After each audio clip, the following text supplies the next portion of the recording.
Bellampalli municipality 1వ కౌన్సిలర్గా పోటీ చేస్తున్న పొట్ల లలిత కప్పు సాసర్ గుర్తుకే ఓటు ఇంటింటి ప్రచారం నిర్వహించారు.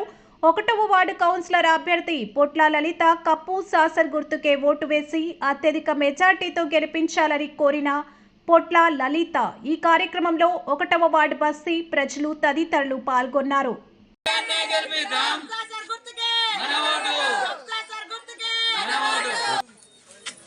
ఒకటో వార్డు నంబర్కి నేను లలితని పొట్ల లలితని కప్ సాసర్ గుర్తుకి ఓటేయండి, గెలిపించండి. సత్యాన్ని మీకేం కావాలనుకుంటే అవి చేసి పెడతాం. పొట్ల లలిత గారి కప్పు సాసర్ గుర్తుకు ప్రజలందరూ ముక్త కంఠంతో ఓటేసి గెలిపించి సత్యాన్ని ఈ కన్నాల బస్తీకి ఒక పేరు ప్రఖ్యాత ఉన్నది. కాంగ్రెస్ పార్టీ నుండి టికెట్ ఇవ్వకుండా మరి వేరే వ్యక్తికి ఇవ్వడం జరిగింది. కాంగ్రెస్ పార్టీ రెబల్గా కప్ సాసర్ గుర్తు నుండి పోటీ చేయడం జరుగుతుంది. గతంలో నేను పొట్ల సురేష్ని ఈ వార్డు కౌన్సిలర్గా ఎన్నో అభివృద్ధి కార్యక్రమాలను చేసిన ఇక్కడున్న ప్రజలకు తెలుసు. సత్యానికి, అన్యాయానికి, ధనానికి, పేదవానికి జరుగుతున్న ఈ పోరాటంలో సత్యాన్ని గెలిపించాలి. ఈ కన్నాల బస్తీ ప్రజలకు న్యాయం కోసమే నిలబడతారు, అవినీతి అక్రమాలను తరిమేస్తారు.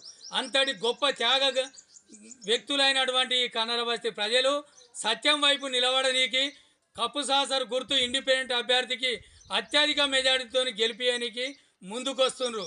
ఎవరి ఇడ పార్టీ ప్రమేయం లేకుండా, ధనము ధాన్యానికి లొంగకుండా సత్యాన్ని వైపు నిలబడనీకి ముక్త కంఠంతో ఈ కన్నాల ప్రజలు సత్యం వైపు నిలబడుతున్నందుకు వారందరికీ పేరు పేరున ధన్యవాదాలు తెలియజేసుకుంటూ, అట్లాగే ఇక్కడ ఉన్నటువంటి కంపెనీ కరెంటు గతంలో తీసేయడం జరిగింది. ఆ కంపెనీ కరెంటు కోసం నేను పదవి లేకున్నా కూడా ప్రజల అండతోటి కరెంటు కోసం ఉద్యమాలు చేయడం జరిగింది.